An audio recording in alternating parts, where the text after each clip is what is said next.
히브리서 13장 1절에서 7절 말씀입니다. 히브리서 13장 말씀은 신약성경 369면에 기록되어 있습니다.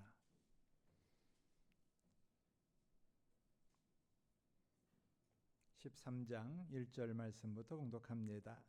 형제 사랑하기를 계속하고 손님 대접하기를 잊지 말라. 이로써 부지 중에 천사들을 대접한 이들이 있었느니라. 너희도 함께 갇힌 것 같이 갇힌 자를 생각하고 너희도 몸을 가졌은즉 학대 받는 자를 생각하라. 모든 사람은 결혼을 귀히 여기고 짐소를 더럽히지 않게 하라. 음행하는 자들과 간음하는 자들을 하나님이 심판하시리라. 돈을 사랑하지 말고 있는 바를 족한 줄로 알라. 그가 친히 말씀하시기를 내가 결코 너희를 버리지 아니하겠고 너희를 떠나지 아니하리라 하셨느니라. 그러므로 우리가 담대히 말하되 주는 나를 돕는 이시니 내가 무서워하지 아니하겠노라. 사람이 내게 어찌하리요 하노라. 하나님의 말씀을 너희에게 일러주고 너희를 인도하던 자들을 생각하며 그들의 행실의 결말을 주의하여 보고 그들의 믿음을 본받으라. 아멘.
며칠 전에 이 중앙여고 앞을 지나가는데 학생들이 등교를 합니다. 등교를 하는데 어떤 학생 얼굴이 너무 하얗습니다. 그래서 저 학생 얼굴 왜 저렇게 하얗까? 그래서 좀 자세히 봤습니다. 그랬더니 팩을 붙이고 있었습니다.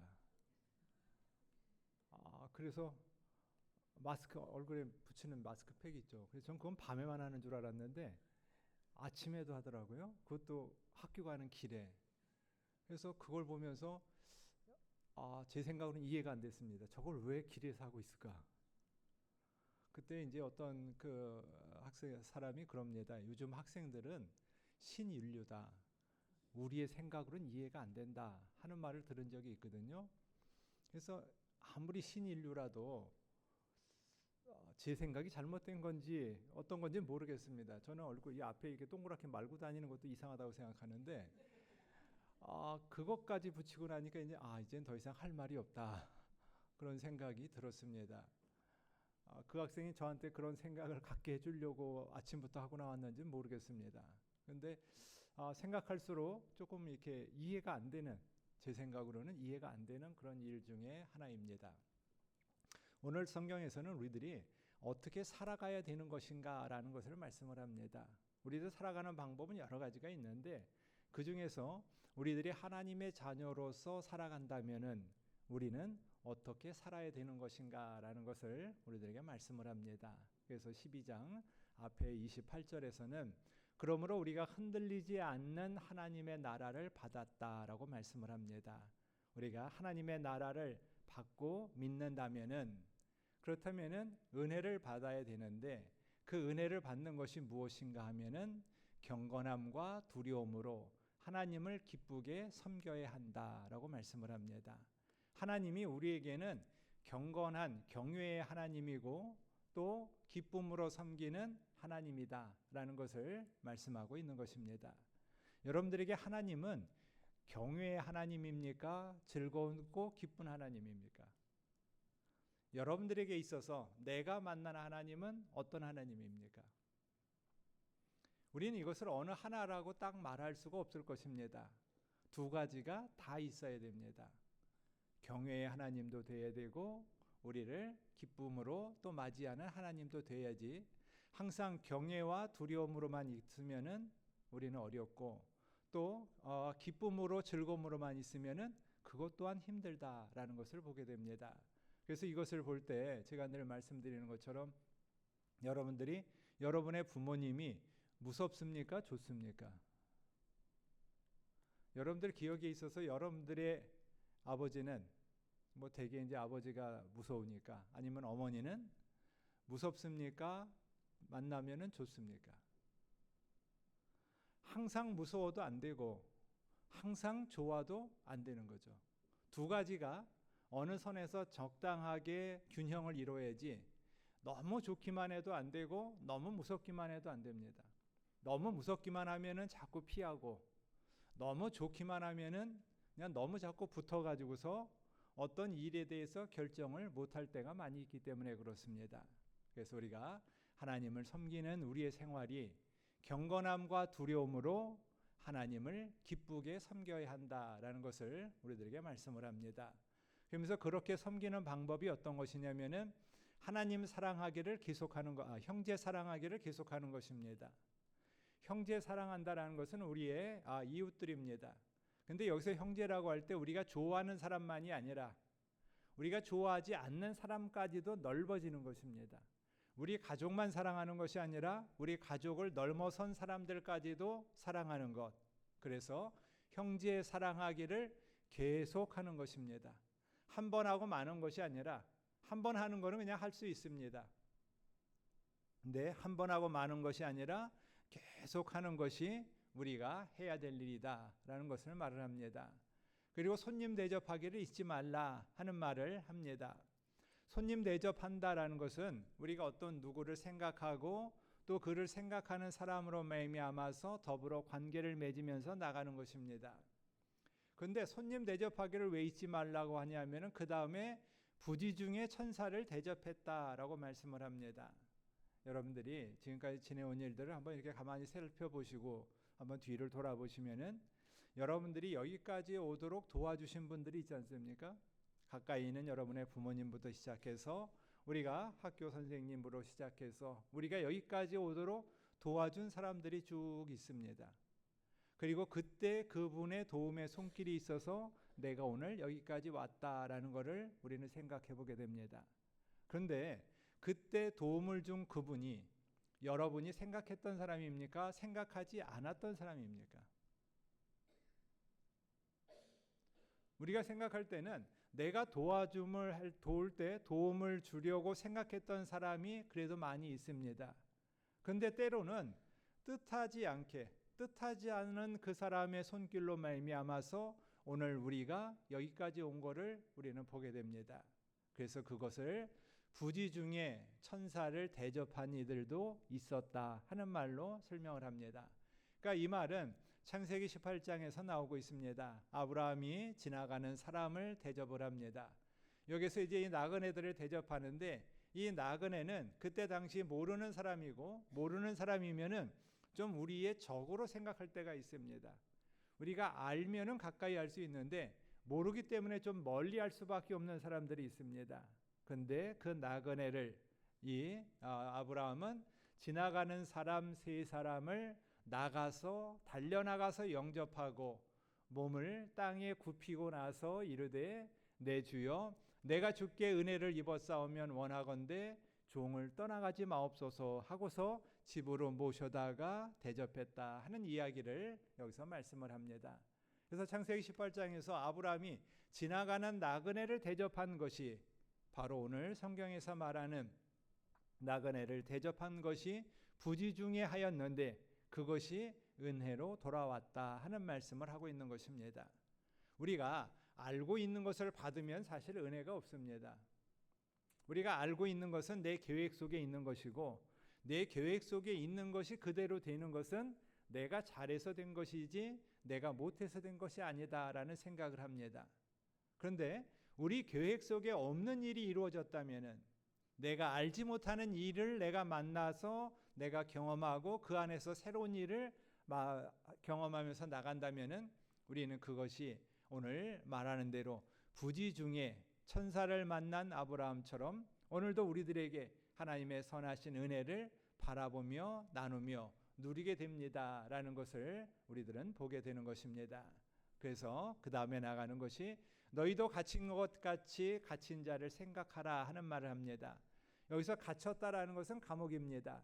하나님의 말씀을 전하다가 로마 시대에 타나부과 박해로 감옥에 갇혔고 그래서 거기서 불편한 시간을 이어가고 있는 사람들을 생각하고 그 생각하는 것 가운데서 나도 거기에 들어갈 수 있었다라는 것을 생각하라 하는 이야기를 합니다.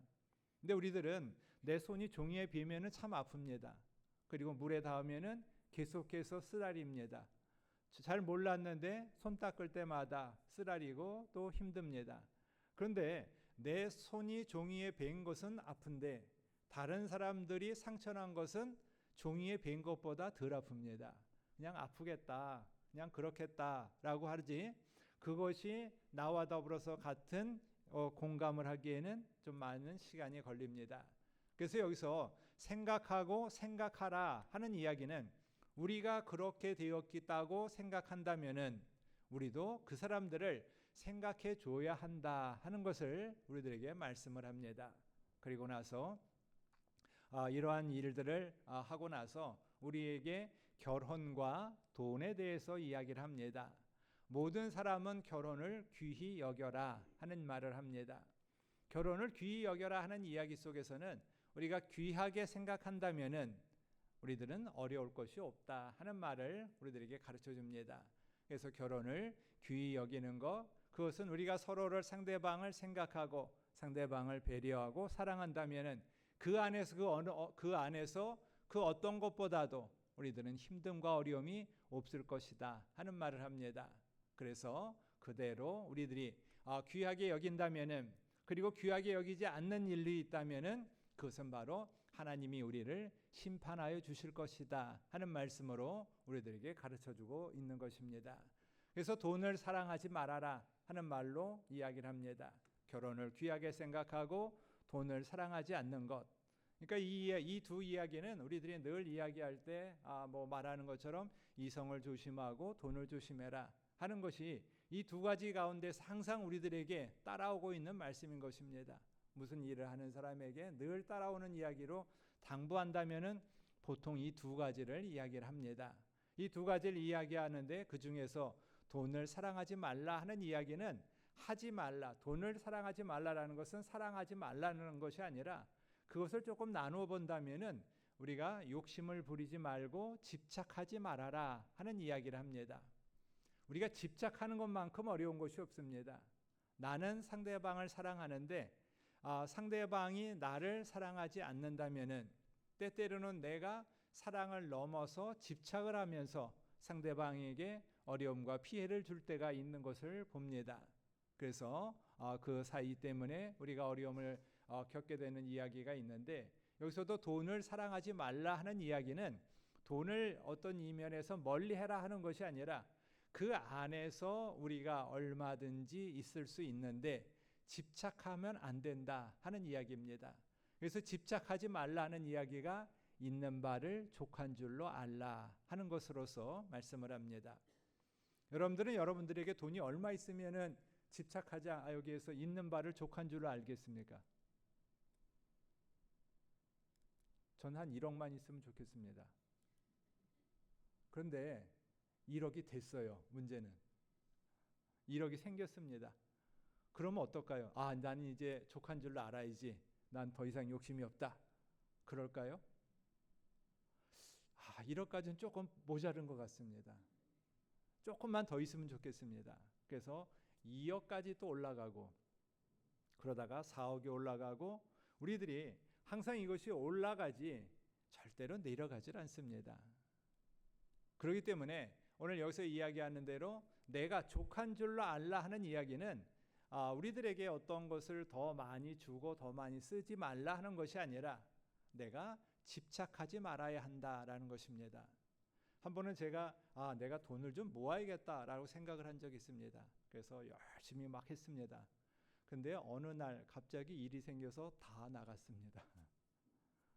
그러니까 내가 어떤 그런 것들을 이렇게 한번 생각해 보고 나면 내가 어떤 일에 대해서 그 일을 물론 모아놨기 때문에 감당할 수가 있었다라고 생각할 수도 있을 것입니다.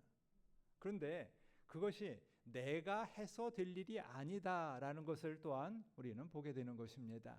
그래서 여기 있는 것처럼 족한 줄로 알아라 하는 이야기는 우리에게 욕심부리거나 집착하지 말아라 하는 부분으로 알게 되는 것입니다. 그래서 내가 너희를 결코 버리지 않고 너희를 떠나지 아니하리라 하는 말씀을 그 다음에 하신 것은 내가 주머니가 가벼우면은 괜히 힘이 없는 것 같습니다. 그리고 내가 할 일이 없는 것 같습니다. 그럴 때 하나님이 우리에게 말씀하여 주시는 것이 너희를 버리지 않고 떠나지 않겠다 하는 이야기로 말미암아 너희들에게 든든한 보호막이 되겠다 하는 것으로서 우리들에게 말씀하시는 것입니다. 그래서 여기 있는 말씀처럼 있는 바를 족한 줄로 알아라 하는 이야기인데, 이 있는 바를 족한 줄로 알아라 하는 것만큼 우리들에게 힘들고 어려운 것이 없다라는 것을 우리는 보게 됩니다. 그래서 우리가 중심을 찾는다는 것이 참 어려운 것 같습니다. 내가 중심을 잡고 나간다는 것, 그 중심이 어디까지이고 얼마인지를 우리들은 잘 모릅니다. 근데 그 안에서 내가 감사하며 만족하면서 나가는 것, 그것이 바로 우리가 할 일이다라는 것을 이야기합니다. 이 이야기의 가장 대표적인 이야기로 성경에서 이야기하고 있는 것은 어떤 관원이 예수님께 나왔습니다. 내가 무엇을 하여야 영생을 얻을 수 있겠습니까? 하고 묻습니다. 이 관원이 여러 말을 들었습니다. 그래서 예수님한테 가서 구원의 이야기 그리고 복음의 이야기를 들으려고 왔습니다. 그래서 자기가 가장 궁금하게 생각하는 무엇을 하여야 영생을 얻겠습니까? 라고 이야기 물었는데 그에게는 가장 많은 어려움이 과연 재산이었습니다. 그래서 내가 있는 것을 다른 사람에게 나눠주라 하는 예수님의 말씀을 듣고 그 사람이 큰 부자이므로 이 말씀을 듣고 근심하였다라고 말씀을 하는 것입니다. 이 사람에게는 내가 가지고 있는 재산이 제일 큰 자기의 첫 번째였습니다. 근데 그것을 나눠주라는 것은 내 것이 없어지는 것이고, 그러면 내가 없으면은 나는 무엇일까라는 것에 대한 고민으로 이어지다 보니까 이 사람은 그 말씀을 듣고 심히 근심하여 갔다라고 말씀을 하는 것입니다. 그래서 여러분들에게 우리들에게 가장 중요하게 생각하는 것이 있습니다. 여러분들이 지금 가장 중요하게 생각하는 것이 있는데, 그 중요하게 생각하는 것을 이렇게 내려놓으라고 하면은 여러분들은 어떤 반응으로 나올 수 있을 것 같습니까? 내가 지금 가장 중요하게 생각하는 것, 내가 지금 가장 반갑고 기쁘고 즐거운 일, 그런 것을 내려놓을 때 우리들은 하나님의 은혜를 또 감사함을 더 알고 나갈 수 있다라는 것을 우리들에게 말씀을 합니다. 그렇기 때문에 우리들이 이러한 마음으로 이러한 생활을 하려면은 담대해야 한다라고 가르쳐 줍니다. 담대하다라는 것은 내가 어떤 일에 대해서 불안함이라든가 두려움이 없다는 것입니다. 내가 무서워하지 아니하겠다라는 것은 돕는 사람이 있으니까 무서워하지 않는다는 것입니다. 사람이 내게 어찌하리요? 하나님이 나를 인도하여 주시고 보호하여 주시는데 사람들이 내게 어떻게 할 수 있겠습니까? 어린아이들에게는 엄마밖에 없는 것 같습니다. 어린아이들에게는 다른 사람이 아무리 뭐라고 얘기를 해도 엄마만 있으면은 울다가도 그치고 모든 것을 다 편안한 모습으로 돌아갑니다. 그래서 그 어린아이에게는 바로 나를 돕는 사람이 있는데 엄마다. 나는 엄마한테 가면 무섭지 않다. 그리고 다른 사람들이 내게 어찌하겠느냐. 엄마가 나를 보호해주고 있다라는 믿음이 분명하게 있습니다. 바로 오늘 우리들도 하나님이 우리를 도와주시기 때문에 우리는 그 안에서 무서워할 일이 없는 것입니다. 그리고 사람들이 내게 어찌하리요? 나는 분명히 내가 하나님과 더불어서 동행하는 일에 대한 믿음과 희망과 소망이 있기에 나갑니다. 그래서 우리들은 흔들리지 아니하면서 하나님이 우리에게 더해 주시는 믿음의 이야기로 말미암아서 내가 나가기에 사람들이 나를 어떻게 흔들 수가 없습니다라는 것을 우리들에게 말씀을 합니다. 이 이야기가 이사야서 49장에서 말합니다. 젖 먹는 아이를 어찌 어머니가 있겠느냐? 자기 태에서 난 아들을 긍휼히 여기지 않겠느냐? 그런데 그 엄마가 혹시 잊을지라도 하나님은 너를 잊지 않는다라는 약속의 말씀을 우리들에게 해주고 있기 때문에 그렇습니다. 그래서 하나님이 우리를 잊지 않고 보호하여 주시기 때문에 우리들은 오늘도 흔들리지 아니하면서 담대함으로 나갈 수 있습니다라는 이야기를 우리들은 고백하여서 그로 말미암아 기쁨과 즐거움을 알고 누릴 수가 있습니다 하고 가르쳐 줍니다. 바로 이러한 이야기가 오늘 우리들에게 더하여 주시기에 우리들은 주님이 주시는 기쁨과 은혜로 나아가게 되는 것입니다. 그러면서 하나님의 말씀을 너희에게 일러주고 너희를 인도하던 자들을 생각하라 하는 것입니다. 여러분들 지금까지 여러분답게 만들어주신 그 사람들을 한번 생각해 보라 하는 것을 가르쳐 줍니다. 가깝게 여러분의 부모님이 있고 또 여러분들이 생각하는 나는 이런 사람이 되고 싶다 해서 여러분들이 삼고 있는 롤 모델이 있고 멘토가 있을 것입니다. 그러한 사람들이 어떻게 여러분들에게 영향을 미쳤고 그 사람들은 어떻게 이러한 일들을 바라보면서 나갔는지를 우리들은 또한 바라보면서 생각해야 한다 하는 것입니다. 그래서 그들의 행실의 결말을 주의하여 보고 그들의 믿음을 본받으라 하는 것입니다. 우리가 본받을 사람이 있으면 좋습니다. 본받을 사람이 있으면은 그대로 따라가면 되기 때문에 우리들은 너무나 편하고 행복합니다. 근데 본받을 사람이 없고 내가 주변에 그런 사람이 없을 때 우리들은 어렵고 공고한 시간을 보내게 되는 것입니다. 바로 그러한 모습으로 하나님은 우리들에게 가르쳐 주시는 것이 성경에 나오는 사람들을 너희가 따라보고 그 사람들이 어떻게 했는지를 바라보고 그 속에서 우리가 어떠한 모습으로 살아가야 할지를 우리가 본받으라 하는 것을 약속하고 우리들에게 가르쳐주고 있습니다. 여러분들의 주변에 내가 생각하고 있는 주변에 있는 여러분의 모습의 사람들, 그 사람들의 모습을 따라가고 바라보는 것도 중요합니다. 그래야 우리들은 나 혼자만이 아니라 우리가 더불어 살아가는 삶의 세상에서 힘내어 살아갈 수 있기 때문에 그렇습니다. 그리고 더 나아가서 성경에서 우리들에게 약속하여 주시는 말씀을 지키고 나가는 것, 그것이 또한 우리들이 하나님이 우리에게 주시고 바라시는 일이다라는 것을 말씀을 합니다. 우리가 살아가는 신앙의 생활 속에서 어떤 보이지 않는 것을 따라가는 것이 아니라 사랑하면서 그 사랑함으로 말미암아 이웃과 더불어 같이 나가는 것, 그리고 우리의 결혼 생활을 귀하게 여기고 또 그 안에서 돈을 사랑하지 아니하면서 내게 있는 것을 족한 줄로 알고 나가는 것, 그것이 바로 오늘 우리들이 지키면서 나가야 할 일이다라고 성경은 가르쳐 줍니다. 이러한 이야기가 바로 여러분들 가운데 함께해 주셔서 하나님의 선한 믿음의 이야기로 오늘도 우리에게 주어진 일을 잘 감당하며 나가는 우리 모두가 되기를 축원합니다. 하나님 감사합니다. 주님의 은혜가 오늘도 우리에게 있기에 우리가 기뻐하며 즐거워합니다. 우리의 생각으로 나가는 것이 아니라 하나님이 우리에게 더하여 주시는 은혜가 있기에 우리들은 그 안에서 기뻐하게 하여 주시옵시고, 내 생각과 내 마음만이 아니라 하나님이 주시는 믿음의 역사 이 자리 앞으로 더 가까이 나갈 수 있도록 인도하여 주시옵소서. 예수님만이 우리의 소망이 되고 힘이 되기를 원합니다. 하나님만이 우리의 은혜와 사랑하심이 되기를 원합니다. 주님이 붙들어 주시고 채워 주시옵소서. 우리의 모든 것이 하나님의 은혜 아래에 있음에 감사드리며 예수님의 이름으로 기도드립니다.